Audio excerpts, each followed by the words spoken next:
1000 দিন পেরিয়ে গেছে রাশিয়া ইউক্রেন যুদ্ধের। রাশিয়ার প্রেসিডেন্ট ভ্লাদিমির পুতিন বরাবরই রহস্যে মোড়া। তার ব্যক্তিগত জীবন নিয়ে খুব একটা কাটাছেঁড়া হয়নি। তবে শোনা যায় যে কোনো এক সময় গোপনে প্রণয়ে জড়িয়ে পড়েছিলেন তিনি। সেখান থেকেই জন্ম হয় তার অবৈধ কন্যা এলিজাভেটা ওলেগোভনা রুডনোভার।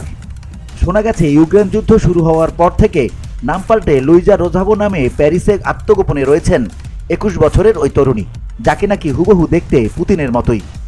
সম্প্রতি পুতিনের এই গোপন মেয়েকে নিয়ে খোঁজখবর শুরু করে ইউক্রেনের এক টেলিভিশন চ্যানেল টিএসএন। তাদের প্রকাশিত সংবাদ অনুযায়ী ওলেগোভনা শব্দের বিশেষ অর্থ রয়েছে, যার অর্থ ওলেগের কন্যা।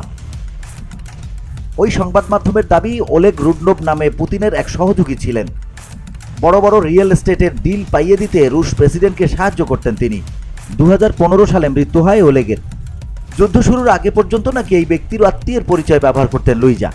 জানা যায় লুইজার মায়ের নাম স্বেতলানা ক্রিভোনোভিক। একসময় এই মহিলার প্রেমেই নাকি মগ্ন ছিলেন পুতিন। ধীরে ধীরে সম্পর্ক গভীর হয় তাদের মধ্যে। সে সময় স্বেতলানা সাফাই কর্মীর কাজ করতেন। কিন্তু আজ 49 বছর বয়সী ওই মহিলা বিরাট উদ্যোগপতি। বিখ্যাত আন্তর্জাতিক ব্যাংকের অংশীদার হওয়ার পাশাপাশি সেন্ট পিটার্সবার্গের এক জনপ্রিয় স্ট্রিপ ক্লাবের মালিকানাও স্বেতলানা। কিন্তু নিভৃতেই দিন যাপন করেন মা মেয়ে। লুইজার সম্পর্কের যে তথ্য উঠে এসেছে তাতে দেখা গেছে পারিবারিক নাম ভ্লাদিমিরোভনা গোপন রেখেছেন তিনি।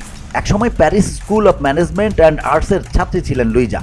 এলিজাভেটা ওলেগোভনা রুডনোভা হিসেবে তালিকাভুক্ত একটি পাসপোর্ট রয়েছে তার, যেখানে জন্ম তারিখ 3 মার্চ 2003 হিসেবে উল্লেখ করা হয়েছে।